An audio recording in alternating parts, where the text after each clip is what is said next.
తాజాంశాన్ని చూస్తున్నాం. రాష్ట్ర మంత్రివర్గ సమావేశం ప్రారంభమైంది. ఇసుక, నూతన మద్యం విధానం, బీసీలకు చట్టసభల్లో 33% రిజర్వేషన్లతో పాటు మరికొన్ని కీలక అంశాలపై సమావేశంలో చర్చిస్తారు. ఇక మరింత సమాచారం మా ప్రతినిధి సాయికృష్ణ అడిగి తెలుసుకుందాం. సాయికృష్ణ, చెప్పండి, మంత్రివర్గ భేటీ ఎజెండాపై పూర్తి వివరాలేంటి? నరీష, ముఖ్యమంత్రి చంద్రబాబు నాయుడు అధ్యక్షతన కేబినెట్ సమావేశం కొద్దిసేపటి క్రితమే ప్రారంభమైంది. ఈ సమావేశంలో ప్రధానంగా వివిధ అంశాలపై చర్చించనున్నారు.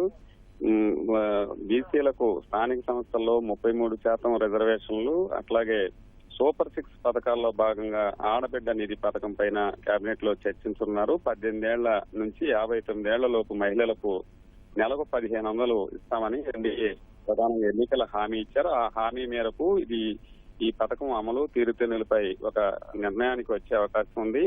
అట్లాగే మహిళలకు 10 లక్షల వడ్డీ లేని రుణాలతో పాటు పేదరికం లేని సమాజంలో నిర్మాణంలో భాగంగా P4 పైన ఇవాళ ప్రధానంగా చర్చించనున్నారు.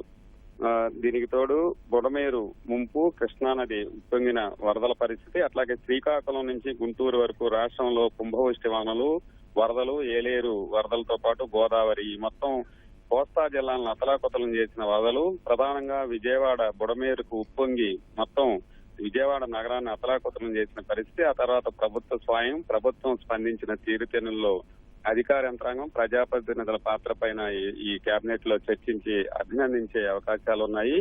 ముఖ్యంగా మద్యం పాలసీ పైన కూడా ఈ ప్రధానంగా ఒక నిర్ణయానికి వచ్చే అవకాశం ఉంది. మద్యం పాలసీపై కేబినెట్ సబ్ కమిటీ సిఫార్సులను కూడా కేబినెట్ సమావేశంలో సమీక్షించున్నారు.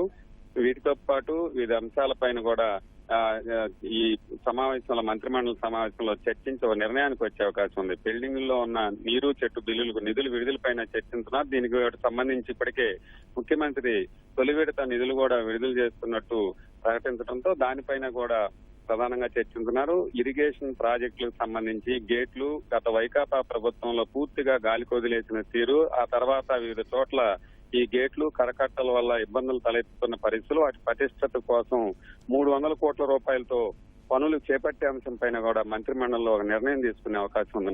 నరీష, ధన్యవాదాలు సాయికృష్ణ.